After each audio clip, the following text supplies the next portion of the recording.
8절 읽겠습니다. 시작.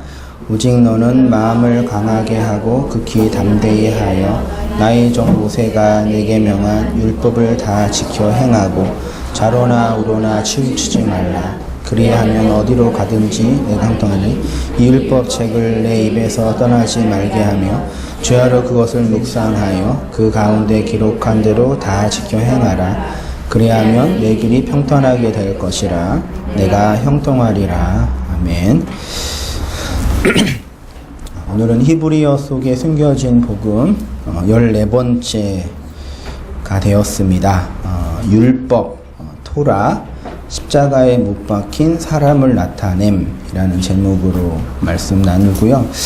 이번 주하고 다음 주가 마지막이 될지 아니면 다음 주에 오늘이 마지막이 될지는 모르겠는데요. 이렇게 해서 히브리어 속에 숨겨진 복음은 좀 정리를 하고 그 다음에 다음 주나 다다음 주부터 온 땅 교회 교회론, 실제적인 교회론, 온 땅 교회 정체성 그런 부분에서 한번 여러분과 말씀 나누고 또 이제 공청회라 그러나 뭐라 그러죠?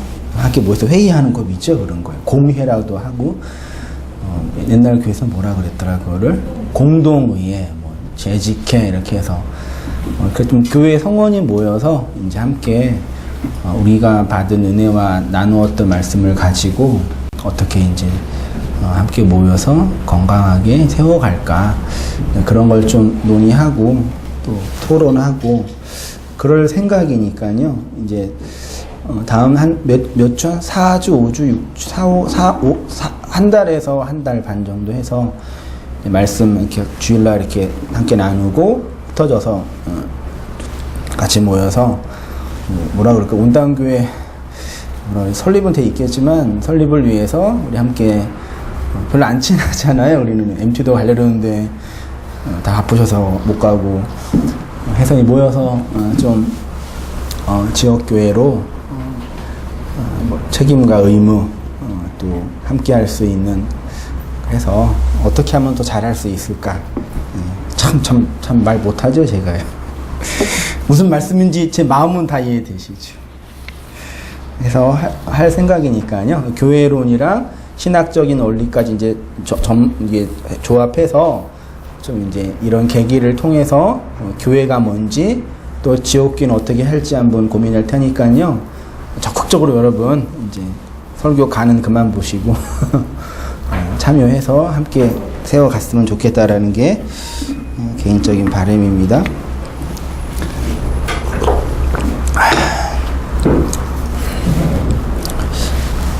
한번 각기 말씀 나누면서 은혜 받도록 했으면 좋겠어요. 율법, 토라라는 부분이 있죠.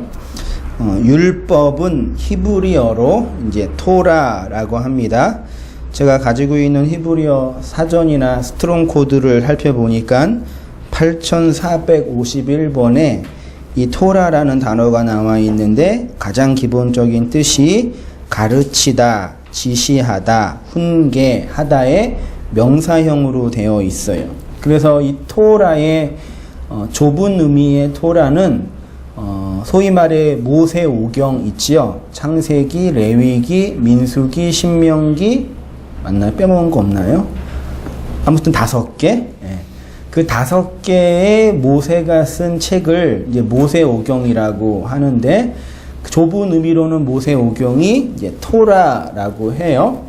조금 넓은 의미로는 모세오경 이후에 역사서나 성문서나 지혜서나 그 예언서 같은 구약 성경 전체를 토라라고 하더군요. 토라의 기본적인 뜻이 가르침, 훈계, 법령이라는 명사예요. 하나님은 구약 성경을 통해서 당신의 백성에게 해야 할 것과 하지 말아야 할 것 613개 되더라고요. 한번 제가 1부터 610까지 쭉 한번 쳐봤거든요. 꽤 길더라고요. 그렇게 하나님의 백성에게 해야 할 것과 하지 말아야 할 것들에 대한 규칙과 규범을 주셨지요. 그런데 이러한 구약의 율법적 규범은 신약을 통해서 재해석되어져야 돼요. 제가 그거를 이제 기독론적 성경의 이해라고 많이 표현했는데, 이러한 구약의 율법적 규범은 신약, 즉 예수 그리스도의 십자가와 부활 사건을 통해서 재해석되어져서 누구에게 주어졌어요? 이스라엘 백성의 그 교회에게 주어진 거죠. 그래서 좁은 의미로는 모세오경, 조금 넓은 의미로는 구약 성경과 함께 신구약 성경 전체가 토라라고 말할 수 있는데, 뭘 말씀드리고 싶냐면 해석되어진 신약이어야 된다는 얘기죠. 해석되어진 구약이어야 되죠. 지금 구약 성경, 구약 경전을 자신들의 종교의 경전으로 믿고 있는 종교가 뭐예요? 유대교, 이슬람교는 정확하지 않지만 비슷하게 있고, 카톨릭, 그렇죠? 기독교도 우리의 구약의 경전이죠. 최소한 3개의 종교가 같은 구약 경전을 가지고 있는데 해석이 천차만별, 다 각자의 주장에 따라서 달라요. 왜 그래요? 그네들은 기독론적 성경에 의해, 즉 예수 그리스도의 십자가와 부활을 통해서 재해석되어지는 구약 성경이 아닌 그냥 율법과 규범으로 주어진 구약 성경을 가지고 있기 때문에 같은 문자를 보면서도 해석이 다른 거예요. 정말 중요한 거예요. 이러한 구약에 있는 토라는 창세기에서부터 아브라함 때부터 주어졌어요.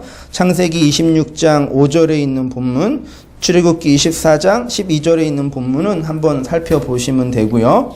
하나님께서 이렇게 이스라엘 백성에게 토라를 주신 이유는 그 토라의 말씀을 잘 가르쳐서, 그리고 하나님의 백성은 그 토라의 말씀을 잘 배워서 뭐 하겠다는 얘기죠? 그 말씀으로 그들을 하나님의 백성으로 만들겠다라는 하나님의 의지가 담겨져 있어요. 그러니까 하나님이 이스라엘 백성에게 토라를 주신 이유는 그 토라의 말씀을 통해서 그네들을 하나님의 백성으로 만들겠다는 얘기예요. 여러분 하나님의 백성이죠. 성도시죠. 그러면 우리는 하나님의 백성인데 하나님의 백성이 아닌 적이 있었잖아요. 근데 우리가 어떻게 하나님의 백성이 됐어요? 언약 안에 들어온 하나님의 자녀가 어떻게 됐어요? 반주자님. 그 눈 안 마주치죠? 어떻게 우리가 하나님의 백성이 됐죠? 쉽게 말해서 뭐 예수님을 믿어서 백성이 됐잖아요. 근데 그 예수님을 믿었다는 그런 단편적인 이해만으로는 안 된다 그랬잖아요. 그러니까 어떻게 자연인이 하나님과 상관이 없었던 사람들이 어떻게 하나님의 백성이 되냐? 토라를 통해서, 말씀을 통해서 가능하다는 얘기죠. 말씀이 우리를 하나님의 백성으로 만드는 어떤 기능을 하는 거예요. 그 이야기가 이제 디모데후서 3장 16절에 같은 맥락으로 나와 있어요. 보시기 바랍니다. 모든 성경, 이때 있는 모든 성경은 뭐예요? 지금 바울이 디모데에게 모든 성경 했잖아요. 여기 모든 성경은 무슨 성경? 구약 성경이에요. 이때 신약 성경이 물론 서신으로 이렇게 전달은 됐었는데, 복음서도 전달은 됐었어요. 이렇게 알고는 있었는데, 성경이 캐논으로, 정경으로 완성이 된 거는 기원후 3, 4세기 이후예요. 그러니까 이때까지 그네들이 정통 유대인들이나 헬라적 기독교인들이 자신들의 경전으로 믿었던 성경은 뭐예요? 구약 성경이에요. 이때까지는 신약 성경도 회람이 됐지만, 모든 성경은 하나님의 감동으로 성령으로 된 것으로 교훈하고 책망하고 바르게 하고 의로 교육하기에 유익하니 이는 하나님의 사람으로 온전하게 하며 모든 선한 일을 행할 능력을 갖추게 함이라. 이런 말씀을 보면서 구원은 예수를 믿음으로 받고 천국은 예수님을 믿어서 가지요. 그러면 이 땅에서 천국 백성답게 살아가는 삶의 윤리는 어디에서 배워요? 성경에서 배우죠. 이런 식의 이율론적으로 이해하면 안 돼요. 구원은 예수님을 믿는, 성경과 상관이 없는, 텍스트와 경전과 상관이 없이 그냥 내가 그 예수를, 십자가에 달리신 예수를 믿으면 받는 거고, 그 다음에 구원받은 성도가 이 땅에서 살아가야 되는데 살아가는 삶의 윤리와 성숙의 정도는 이제 성경을 공부해야지 된다는 구조예요. 그래서 교회에서 믿음으로 구원받았으니까 이제 여러분들은 성경을 열심히 배우고 공부해서 성숙한 사람이 돼야 된다 그러잖아요. 그 얘기는 뭐예요? 성경을 배우지 않아도, 성경을 몰라도 구원받을 수 있다는 얘기예요. 잘 이해, 성경에 있는 창세기부터 계시록까지 그 내용을 모르면 구원 못 받는다, 그런 내용이 아니에요. 그렇게 지적으로 정보를 모르기 때문에 구원 못 받는 게 아니라 성경을 안다는 개념 자체가 다르다는 얘기예요. 그러니까 구원은 예수님을 믿어서 받는 거고, 성경은 구원 이후에 이제 성숙한 신앙생활, 뭐 제자 훈련을 하든지 뭐 또 뭐 없나요? 또 뭐 집사가 되려고, 장로가 되고, 이제 목사가 되려고, 더 많이, 더 성숙한 그리스도인이 되려고 배운다, 이런 이중 구조는 틀린 거예요. 성숙하지 못한, 옳지 못한 태도란 얘기죠. 성경이 우리를 하나님의 백성으로 만들어요. 그래서 엄밀하게, 물론 논쟁의 여지는 있지만 성경 모르면 구원 못 받아요. 잘 이해하셔야 돼요. 지금 한상희 목사가 성경 모르면 구원 못 받는다는 얘기가 여태까지 여러분이 이해했던 그런 지적 근거로 이해하시면 안 돼요. 성경을 통해, 성경이 뭘 얘기해요? 오늘 공부하겠지만 성경이 토라 뭘 얘기해요? 십자가에 못 박힌 사람, 그게 누구예요? 예수죠. 성경은 뭘 얘기해요? 예수를 얘기해요. 성경을 통해서 그 예수가 그 예수인지 알지 못하면 성경을 모르는 거고 예수를 모르는 거죠. 예수를 모르면 구원 받아요, 못 받아요? 못 받아요, 받아요. 그렇습니다. 토라의 기능. 토라는 히브리어로 야라라는 동사에서 왔어요. 기원이에요. 그 야라라는 동사를 살펴보면은 첫 번째 뜻이 뭐예요? 던지다. 무엇을 던지는 것을 야라라 그러고, 그 다음에 화살을 쏘다. 그 다음에 가르치다. 그 다음에 비를 내리다. 여러분, 하나의 단어에 이 네 가지 뜻이 연관이 있나요? 딱 보세요. 던지는 것과 화살을 쏘는 것과 가르치는 것과 비가 내리는 것과 이게 같은 단어의 의미가 될까요? 안 되죠. 근데 놀라워요. 이게 하나로 돼요. 통합이 돼요. 그러니까 이렇게 하면 돼요. 토라는 이렇게 말씀으로 사람들의, 하나님의 백성들에게 던져진 어떤 거예요. 토라는 뭐예요? 하나님 백성인 우리에게 하나님이 던져놓은 거예요. 됐죠? 두 번째로는 토라는 사람들의 심령과 골수와 마음을 향해서 쏘아진 화살이에요. 그게 토라, 야라, 말씀, 성경이란 얘기입니다. 그러니까 하나님의 말씀으로써, 하나님의 말씀으로 사람을 가르친다라는 얘기는 단순히 지적인 정보나 어떤 내용을 배우고 습득하는 것과는 상관이 없어요.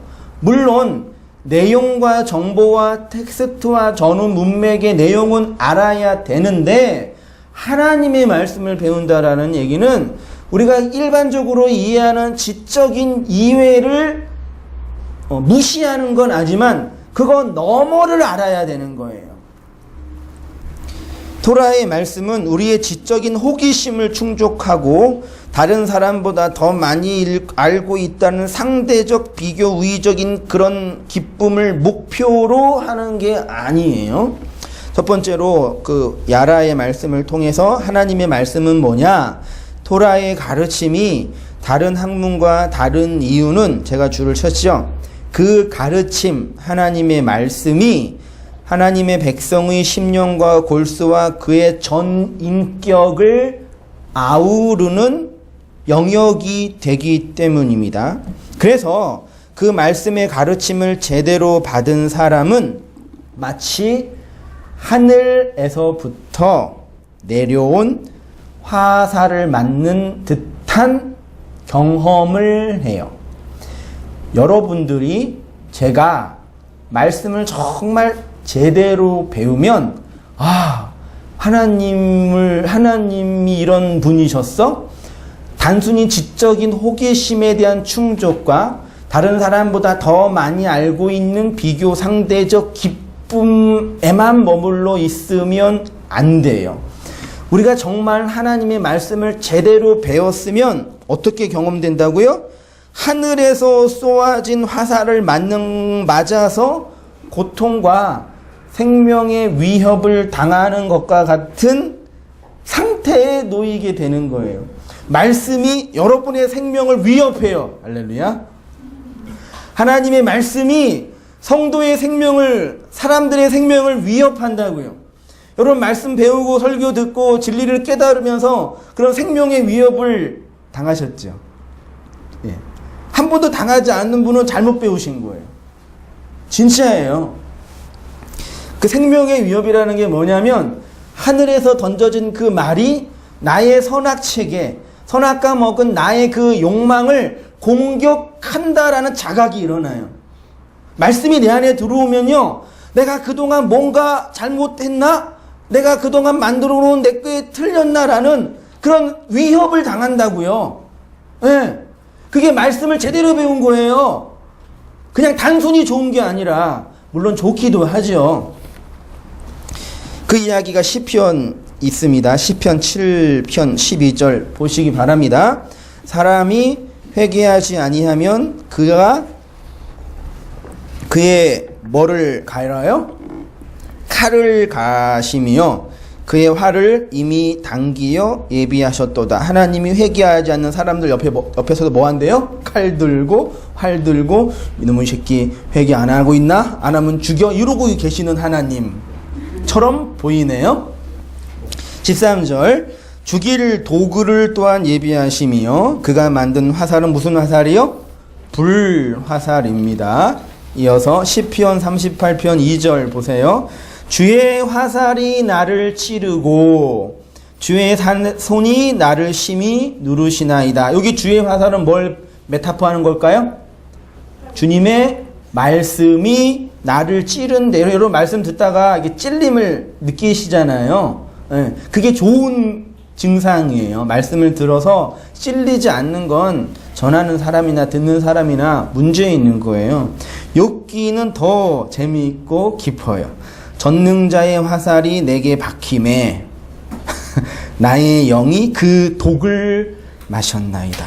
하나님의 말씀이 독화살이라고 합니다. 독 맞으셨어요? 독 맞으면은 해독제를 맞아야지 살아요. 하나님의 두려움이 나를 엄습하여 치는구나. 욥기 16장 13절은 더 화려합니다.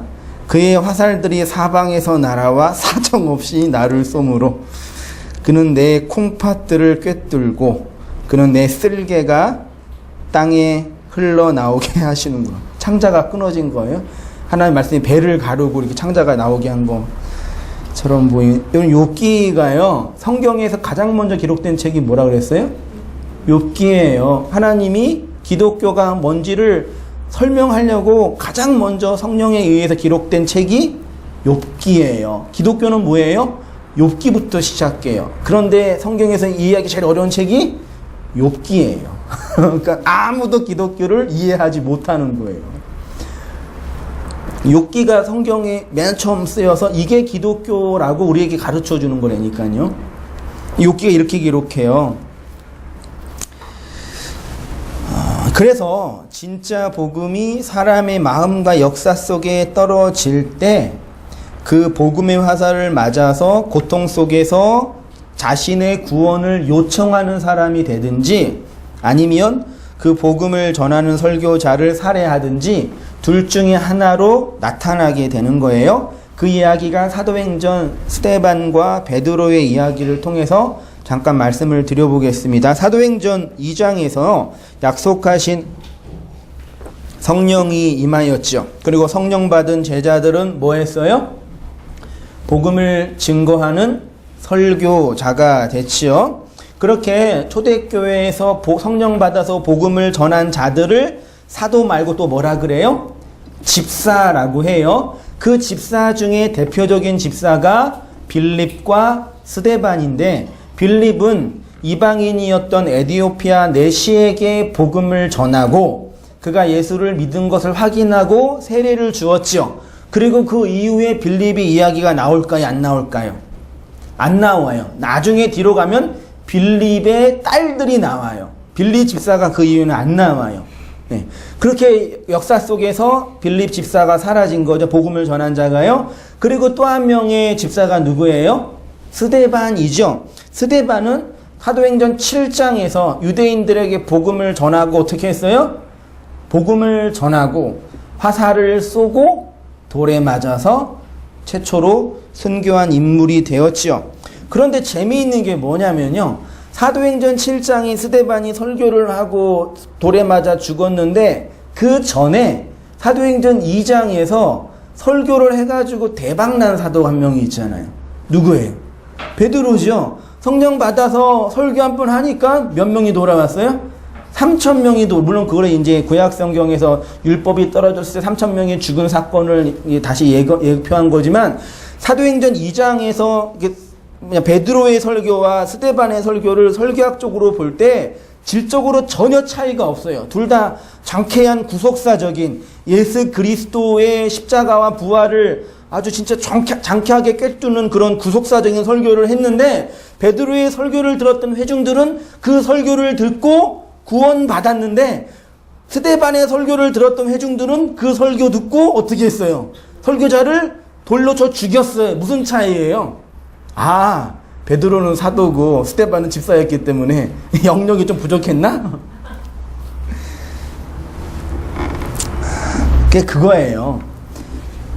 복음의 진리가 역사 속에서 우리의 마음과 심령에 떨어질 때 그 말씀이 인간의 내면과 성품과 인격을 개발하고 개선시키고 변화시키는 게 아니라 그 사람이 어떤 사람인지, 그 말씀을 받은 그 존재가 누구인지를 명확하게 폭로하는 기능을 말씀이 하는 거예요. 말씀이 하는 기능은 뭐냐면 우리를 개선시키고 변화시키는 게 아니라 우리가 누구인지, 내가 누구인지, 내가 어떠한 존재인지가 명확하게 확 드러나요. 드러난 존재 앞에서 어떤 사람은 나의 죄와 악을 보고 화살 맞아 죽어진 존재가 되어서 구원을 요청하는 사람이 되든지, 아니면 나의 죄와 악을 폭로한 그 설교자를, 교사를 살해하든지, 둘 중에 하나로 나타나는 거예요. 본문에 있으면 한번 확인해 볼게요. 사도행전 2장 37절 보세요. 아래쯤에 있죠. 그들이 이 말을 듣고 마음에 찔려 베드로와 다른 사도들에게 물어 이르되, 형제들아 우리가 어찌할꼬 하거늘, 베드로가 이르되 너희가 회개하여 각각 예수 그리스도의 이름으로 세례를 받고 제사함을 받으라. 그리하면 성령의 선물을 받으리니, 또 여러 말로 확증하며 권하여 이르되 너희가 이 패역한 세대에서 구원을 받으라 하니, 그 말을 받은 사람들은 세례를 받음에 그날의 신도의 수가 3,000이나 더하더라. 신도의 수라 그러면 안 되는데 아무튼 3,000명이 회개했어요. 근데 7장에 그들이 이 말을 듣고 마음에 찔려까지는 똑같아요. 그렇죠? 하나도 안 틀렸어요. 한글 성경은요. 마음은 다 찔렸어요. 그런데 그를 향하여 이를 갈거든, 성경에서 이를 가는 건 뭐라 그랬어요? 단순히 그 원한과 분노가 아니라 이를 언제 갈아요? 이빨에 밥이 없을 때 이를 갈지요. 양식이 없을 때 이를 간다고 표현해. 그래서 열처녀 비유나 예수님께 심판받는 사람들의 그 심판의 모습이 뭐예요? 약속에서 소외된 자야 떠나가서 바깥 어두움에 이를 가리라 했죠. 그러니까 하나님의 심판은 뭐냐면 이를 갈게 하는 거예요. 그 뭐예요? 원망과 시비와 분노 속에 살게 한다는 게 아니라 하나님의 진짜 양식과 진짜 말씀을 얻지 못하는 그 기근의 시대, 그 풍요의 시대에서 먹지 못하는 그 기근, 양식 먹지 못하는 존재로 만들어버리는 거예요. 그게 하나님의 심판이에요. 그러니까 그 집사가 복음을 전했는데 그 말을 자신들의 아버지의 말, 하나님의 말, 생명의 말로 받아서 자기 양식으로 먹어야지 먹고 살잖아요. 그런데 이 사도행전 7장에 있는 이 회중들은 그 아버지의 말 속에, 설교의 말 속에 그 양식을, 자기 영혼을 살게 하는 그 양식을 먹지 못해서 이를 가는 존재가 되는 거예요. 오늘날 얼마나 많은 교회 다닌다고 하는 기독교인들이, 심지어 여러분들 중에, 우리 공동체의 일원 중에서도 그 말씀과 말을 들으시면서 맨날 이만 갈고 계시는 분이 없을지어다. 그러면 그렇게 해서 되면 좋겠어요? 그러면 안 돼요. 이를 갈거늘 그들이 큰 소리를 지르며 귀를 막고, 죄인들의 표현이 귀를 막아요. 다 듣고 나서 귀를 또 왜 막어? 참나. 일제히 그에게 달려들어 성 밖으로 내치고 돌로 칠세. 여러분, 스데반이 맞았던 돌은 이만한 이런 돌이 아니라 요따만한 땅돌, 이따만한 돌이 벽돌, 그런 돌이에요. 유대인들이 그 돌로 죽일 때는 그런 돌로 죽이지, 이만한 주먹만한 그런 돌 던져서 죽겠어요? 네? 그 계속 맞으면 피만 나지. 이만한 돌을 그냥 던지는 거예요. 이렇게 완전히 그렇게 죽는 거예요. 그 돌무더기가 됐잖아요. 그렇게 죽었어요. 전 말씀을 묵상하고 기도하면서 한편으로는 그랬죠. 하나님, 저의 회중은 이 장에 있는 회중이 됐으면 좋겠습니다. 인간 이렇게 이런 데니까요. 네. 죄인들을 향하여 던져진 복음의 진리는 그들의 죄와 악을 폭로하고 드러내요. 그래서 그들이 이 죄악의 바다에서 건져 올려 구원을 받든지, 아니면 그 복음과 그 진리를 던진 그 설교자, 교사, 목사를 살해하든지 둘 중에 하나로 그러니까 복음을 전하는 자를 살해한다는 얘기가, 제가 이렇게 복음을 전하는데 그 말씀 마음에 안 든다고 저를 칼로 찌르고 촉으로 쏘고 그러진 않으시잖아요. 그게 설교자가 살해를 당한다는 얘기는 뭐냐면, 진리의 말을 전했는데 그 말은 그냥 저의 단순한 견해나 어떤 저의 주장이 아니라 제 전 인생과 인격과 존재를 향해서 던져진 거죠. 그렇죠. 그래서 설교는 설교자잖아요. 그러니까 한 말이 아니라 설교자의 전 인생과 그의 존재가 역사 속에 던져지는 거예요. 그 되게 무서워요. 그런 설교자의 고통을 아무튼 던져지는데, 그거를 그 아버지의 말로 받지 않으면 설교자가 그 말로 어떻게 그 사람에게 살해를 당하는 거예요. 여러분, 나가서 복음 전도해 보세요. 가족들이나 친지와 이웃들에게 말씀 들으라고 해보세요. 나중에 한번 전략적으로 할 생각도 해보세요. 그러면 물론 그 말을 듣고 이런 복음과 이런 진리를 선포하는 그런 교회와 선지자가, 교사가 있었어요 라고 하는 분들은 거의 없겠지만 거의 없고, 대부분 다 이게 뭐예요? 왜 이렇게 얘기해요? 특이하네요. 뭐 이런 식의, 그게 그 말을 안 받아들였다는 표현이에요. 거의 대부분 못 받아들여요. 그게 설교자의 죽음이거든요. 그렇게 이제 말씀은 그렇게 우리의 존재를 극명하게 드러낸다는 얘기입니다.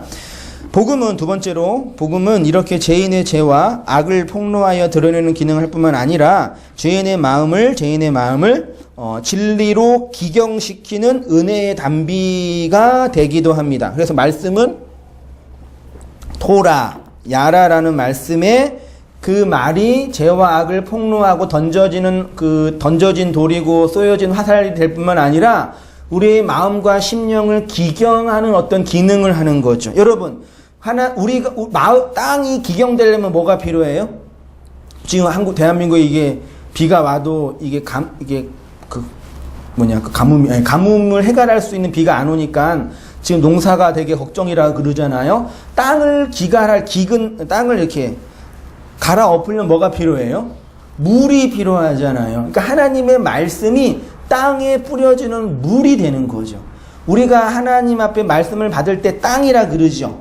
하나님의 말이 우리의 마음의 땅에 떨어지면 그 말씀이 우리의 마음의 땅을 물로 적시는 기근인, 그게 이제 옥토의 밭이라고 표현하는 거예요.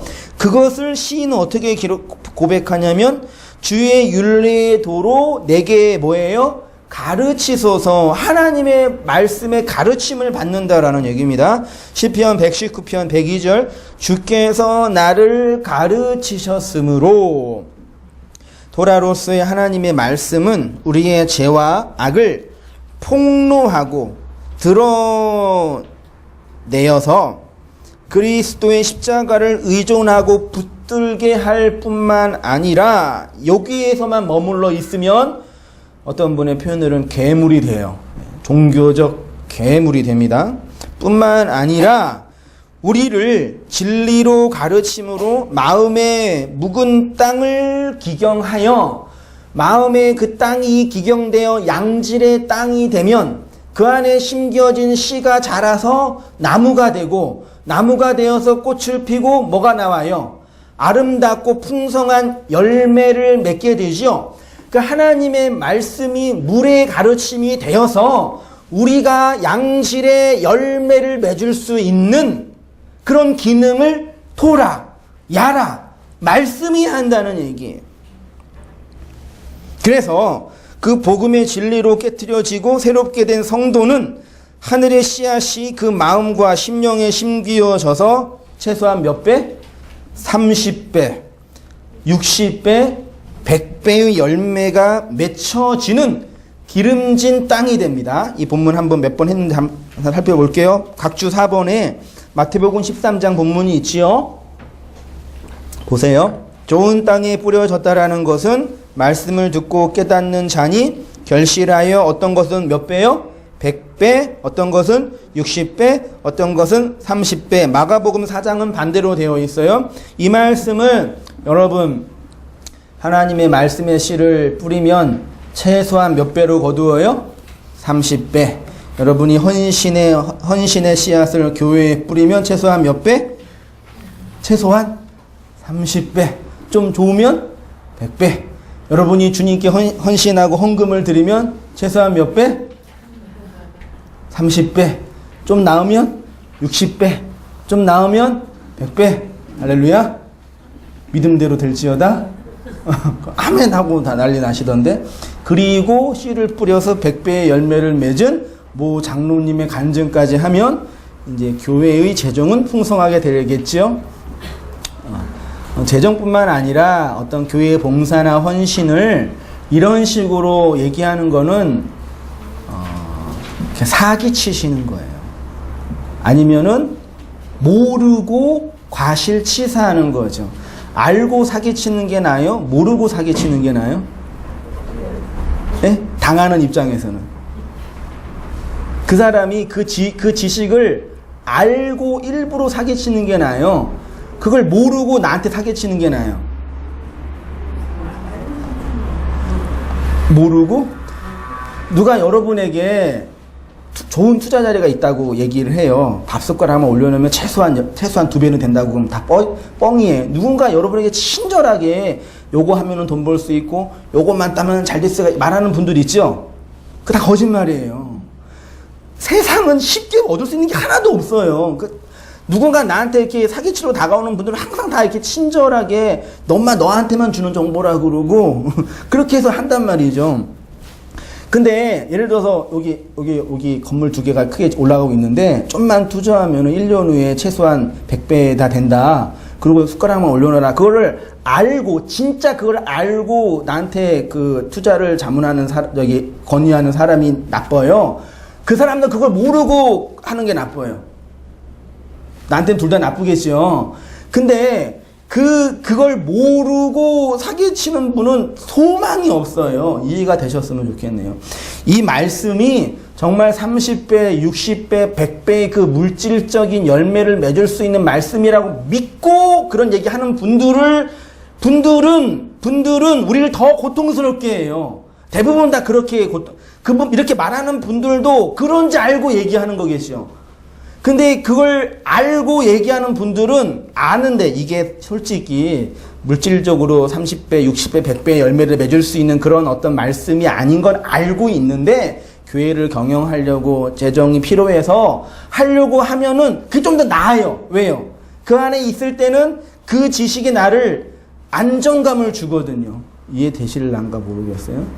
그런 얘기가 아니라 한번 제가 얘기했었는데 30배가 히브리어로 라메드라는 단어예요. 30이 히브리어는 각각 알파벳의 의미와 뜻도 있고 숫자가 있잖아요. 왜냐하면 고대 시대는 숫자가 아라비아 숫자가 없었으니까 문자 안에 숫자가 있었단 말이에요. 그래서 라메드라는 그 문자의 수는 30이에요. 그러니까 라메드의 뜻이 이게 뭐예요? 지팡이라 그랬잖아요. 하나님의 말씀이 우리 안에 심겨지면 우리를 훈련하고 우리를 연습하게 하고 기경하게 해서 이렇게 성숙해 가는 과정으로 보면 돼요. 60배는 사메크라고 되어 있는데 이게 뜻이 뭐냐면 세워지다, 측정하다, 규정하다. 그러니까 하나님의 말씀이 우리 안에 들어와 우리를 훈련하는 거죠. 지적으로, 인생으로, 성숙으로 훈련해서 그것이 우리의 존재와 삶을 규정하면 100배, 이게 코프인데 하늘의 소망, 완성, 완전하게 됨이에요. 그러니까 말씀의 씨앗이 우리 안에 심겨지면 훈련받고 성숙해가고 우리가 그 말씀으로 규정되어져서 100이라는 완전으로 하늘나라의 소망으로 완성하게 된다라는 그런 구속사, 구원론을 설명하는 말이지, 그 기독교와 그 말씀을 믿고 신뢰하고 투자하고 해서 열매를 맺는다라는 말이 아니에요. 그걸 알고 하신 분들도 있고 모르고 하는 분들도 있는데 아니에요.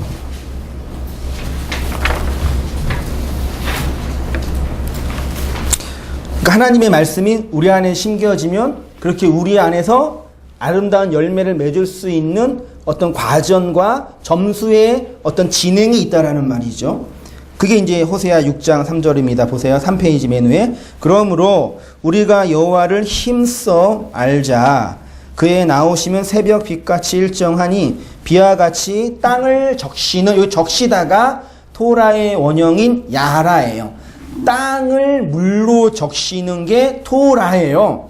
비와 같이 우리에게 임하시니라.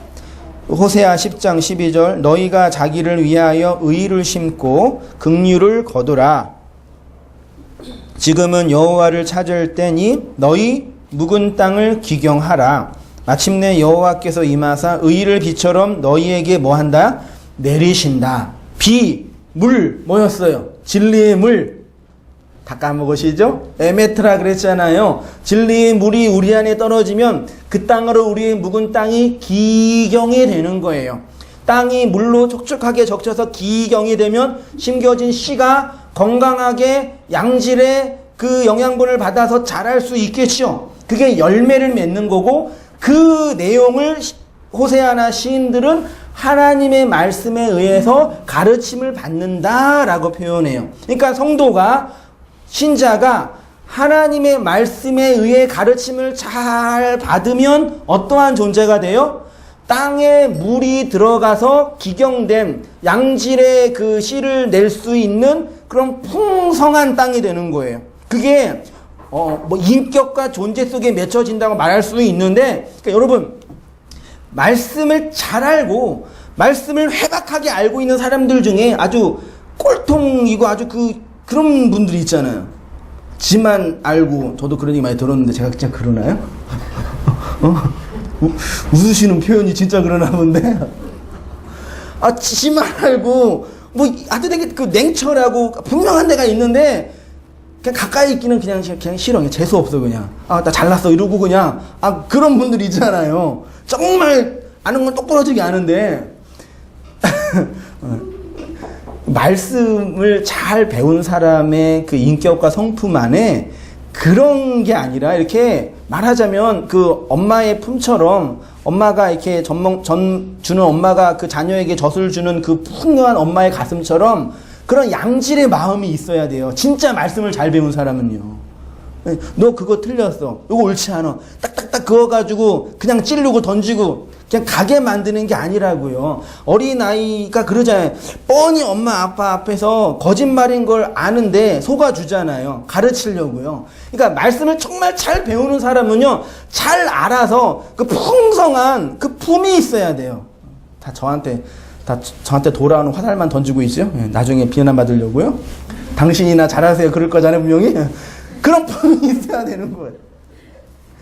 그래서 그 땅에 맺혀진 그 열매를 잘 낼 수 있는, 그게 토라, 말씀을 배운 사람의 역사와 성품 속에 맺혀지는 그런, 인격이라면 인격이고 존재라면 존재일 거예요.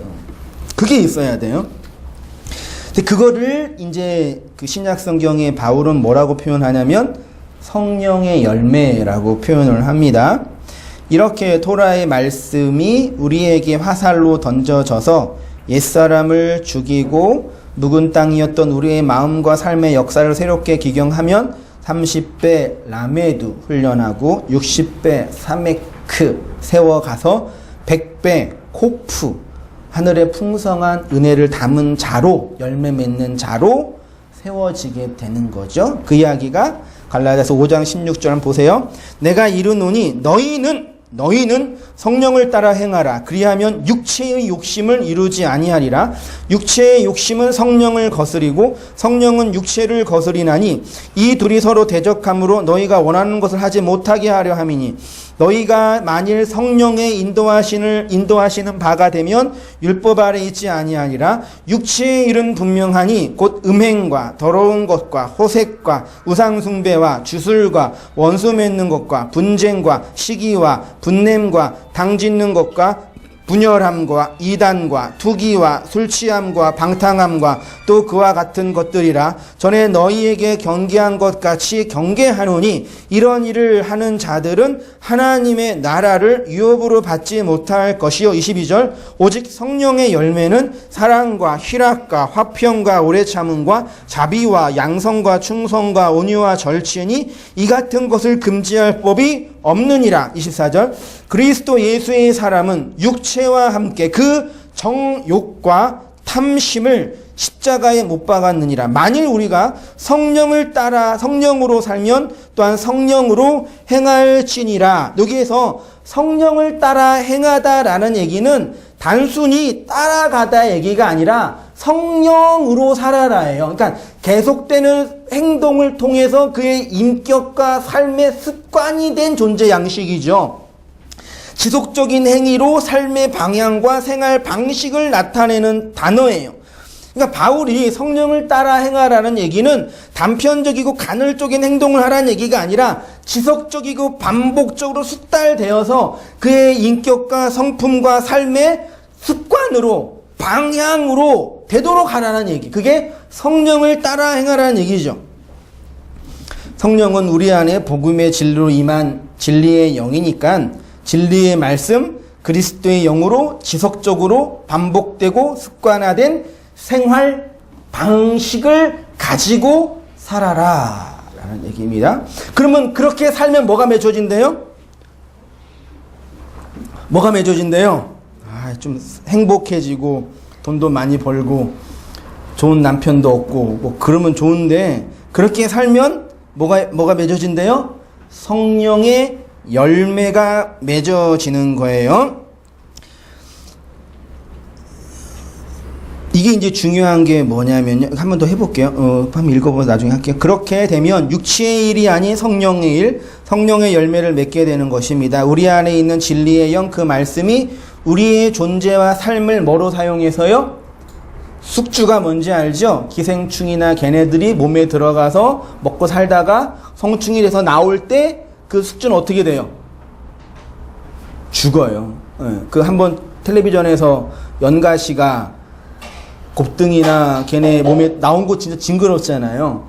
그 몸에서 살다가 걔네가 나올 때 곱등이나 걔네가 죽어요. 그러니까 숙주는 기생충이 사는 어떤 그 영향을 받는 거죠. 그러면 성령이 말씀으로 신자의 마음과 영혼에 들어와 신자의 영혼을 다 파먹고 나가서 우리는 죽이고 살아나는 구도예요. 이게 성령의 열매예요.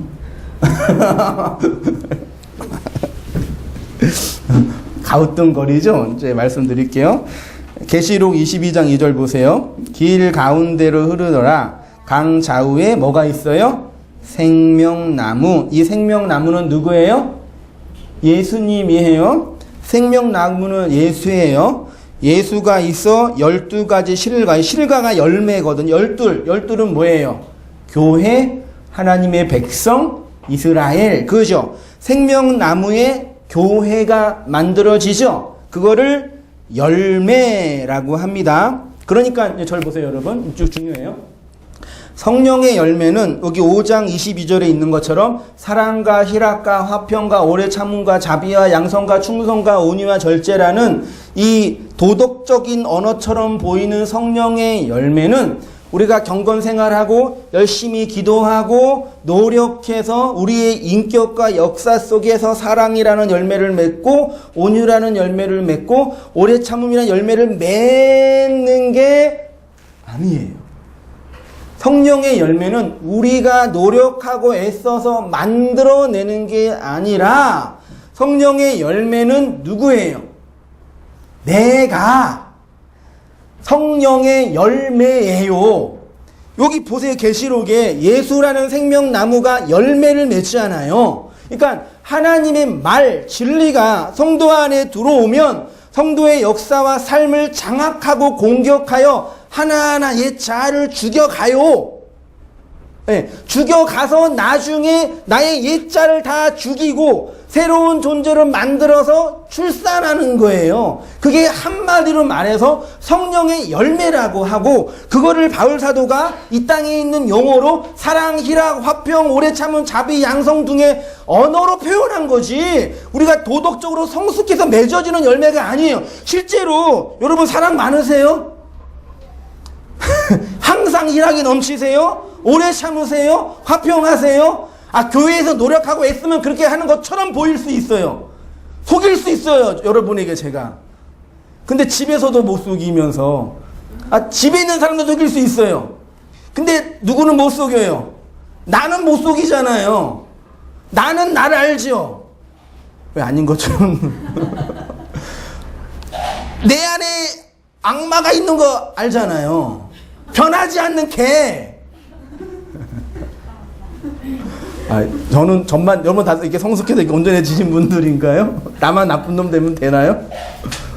그러니까 뭐 인간이 모여있는 사회니까 이렇게 예의를 지키고 그런 건 중요한데, 신앙은 우리의 본질을 보게 하는 거라니까요.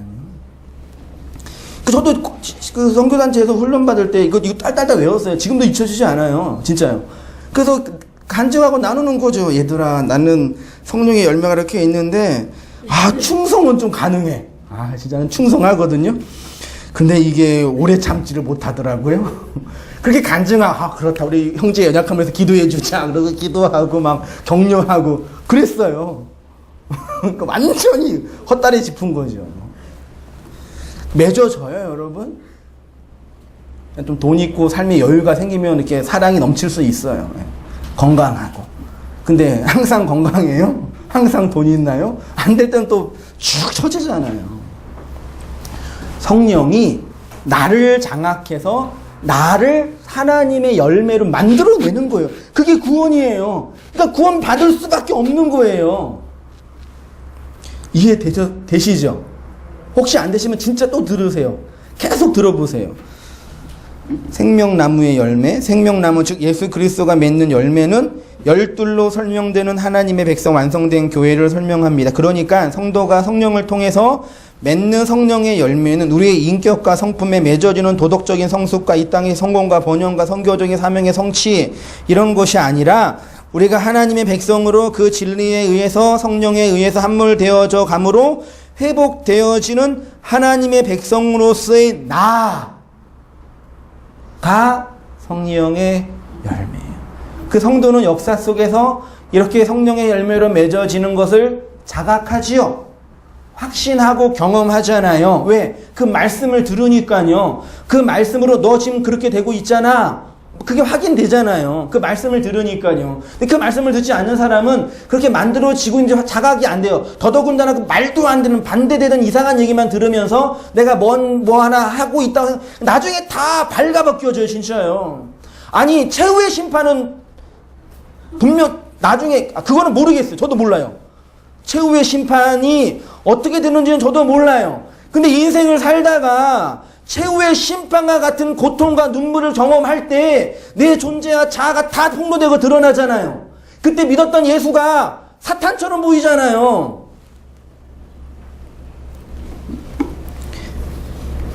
금방 확인되는 그 내용도 왜 그렇게 일부러 속여 먹으려고 그러는 건지 아니면 자기네도 모르는 건지 모르겠는데 나중에 그걸 다 어떻게 받으려고 그런지 진짜 성숙한가 진짜 그분들이 그러면?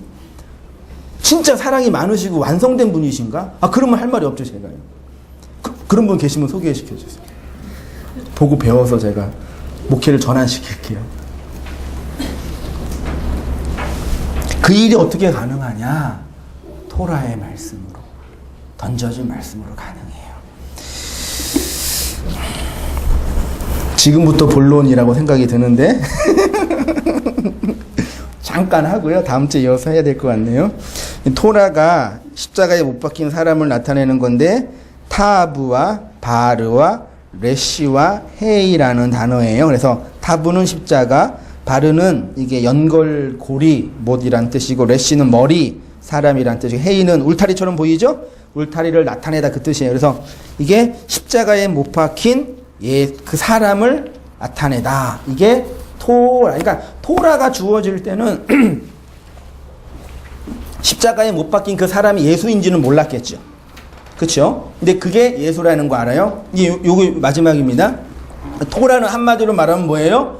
예수 그리스도와 그리스도의 십자가를 설명하는 거예요. 그게 토라, 하나님의 말씀입니다. 그러니까 아까 제가 초두에 성경을 통해서 성경을 알지 못하면 구원 못 받는다 그랬잖아요. 그 말도 안 되게.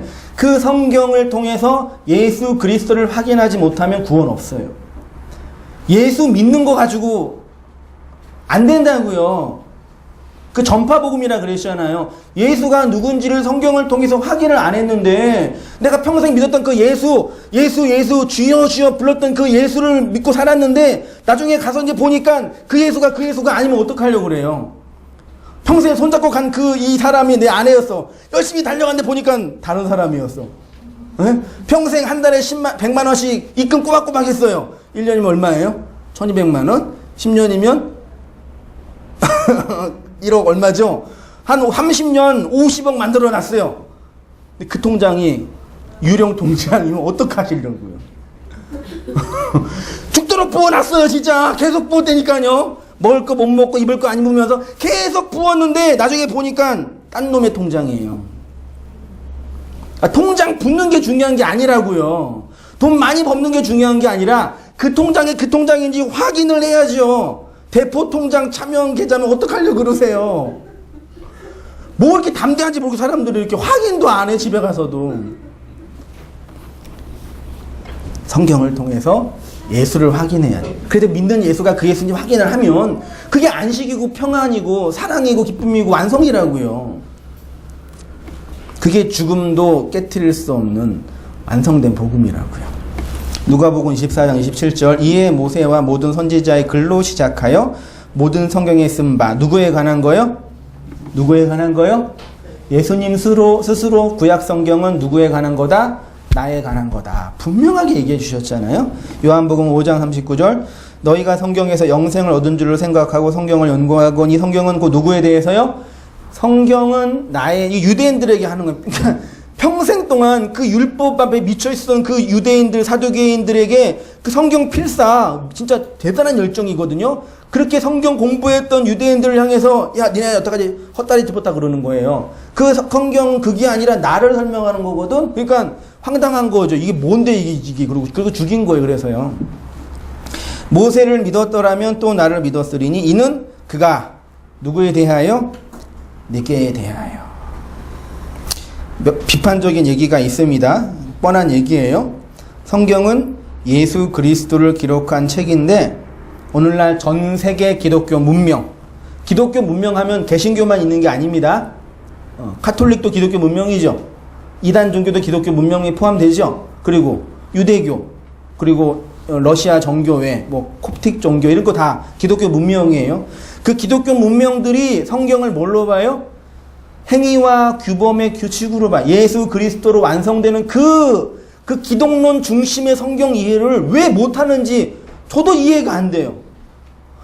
제가 신학 공부하면서 조지신학 공부하면서 답답한 게 그거였거든요. 조지신학은 그냥 성경을 헬라 철학의 이원론적인 철학적인 틀로 역사적으로 공부하는 거예요. 물론 그게 필요해요.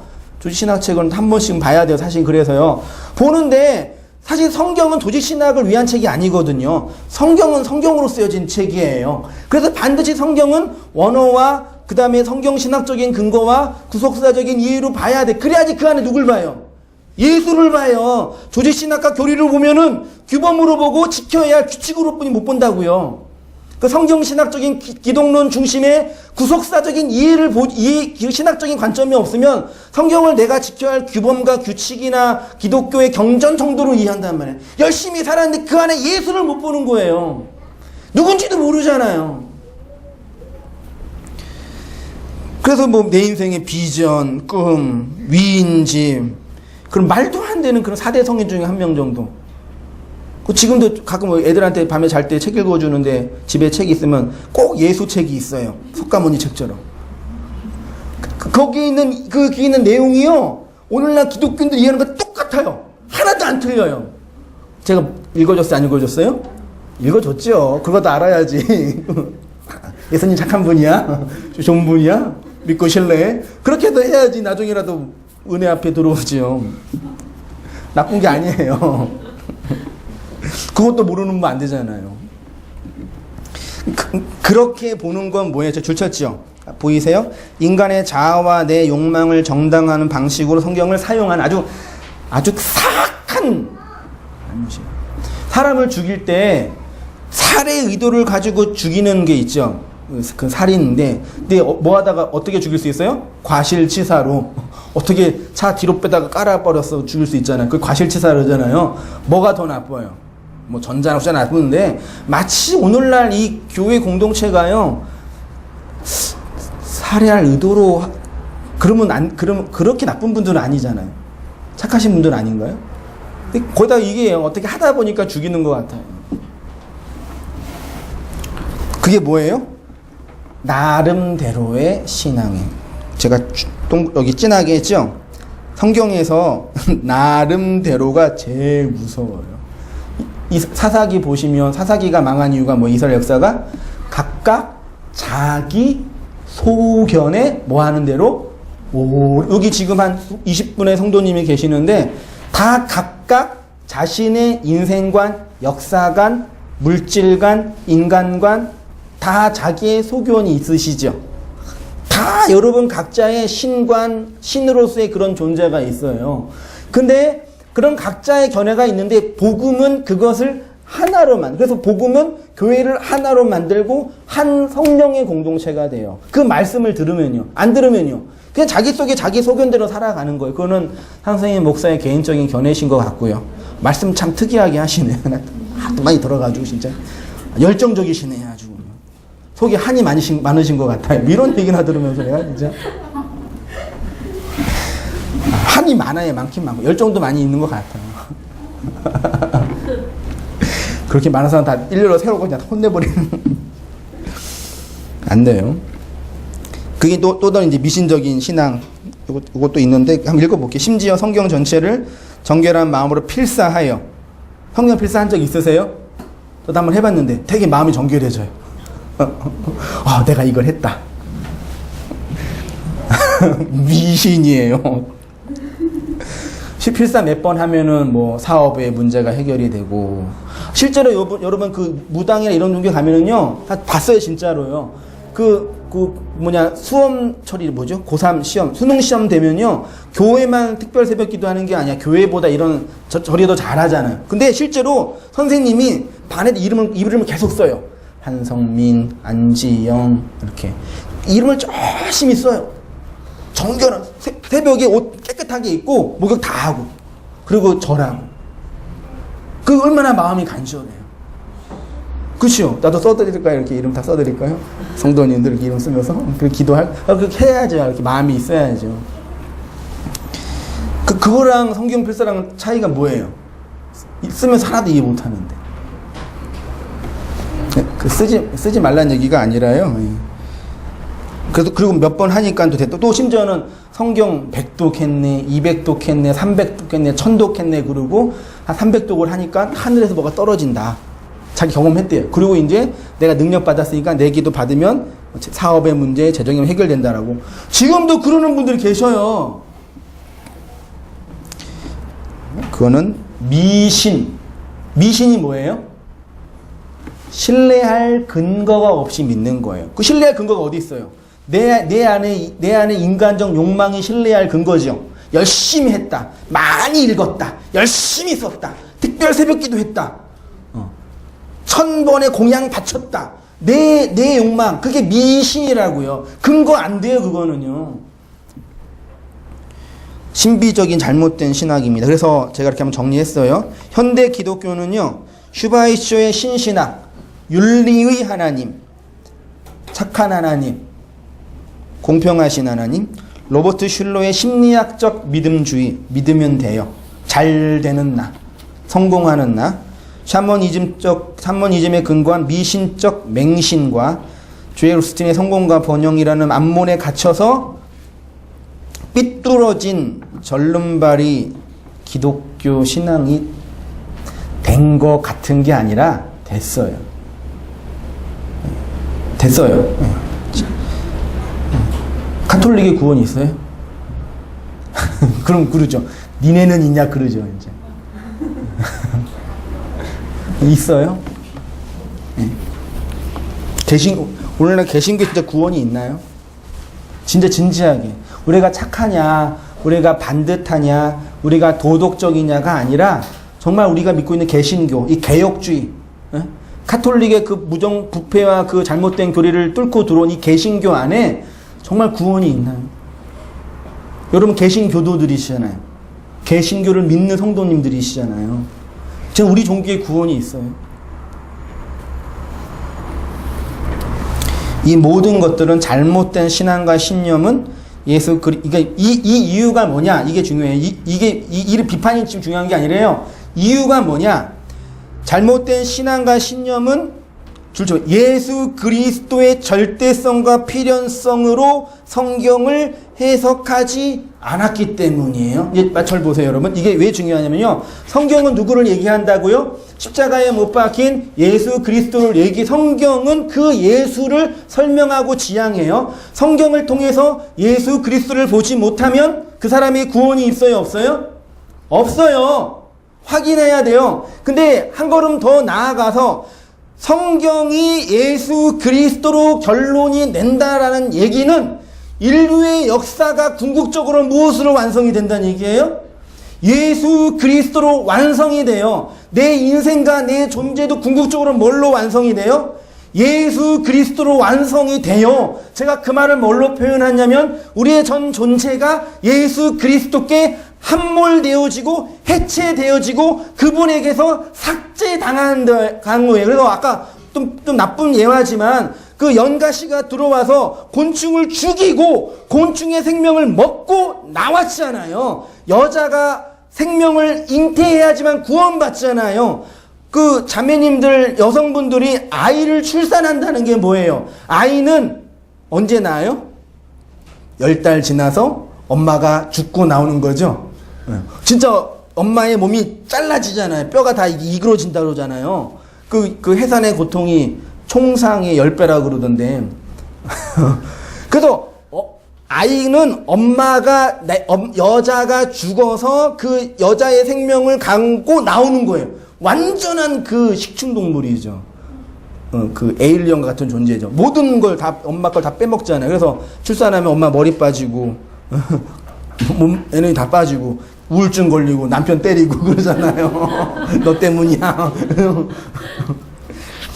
그러니까 성도의 역사가 예수 그리스도에 의해서 해체당한다는 게 뭐냐면 성도는 예수 그리스도를 목적이 된다는 얘기죠. 그게 성경의 목적이죠. 인류의 모든 역사, 우리의 역사, 시간과 공간에 의해서 움직여진 이 모든 역사가 뭘로 결론나요?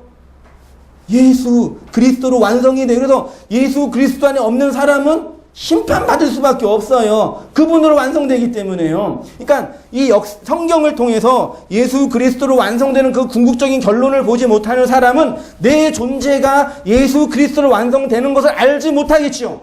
성경을 통해서 예수 그리스도로 완성되는 걸 모르는 사람은 이 인류의 역사가 예수 그리스도로 완성되는 걸 모르겠지요. 그러니까 그게 심판이라고요. 그러니까 우리가 성경을 가지고 있는 우리가 성경을 공부하고 성경을 배우고 말씀을 나누면서 이걸 확인하는 거예요.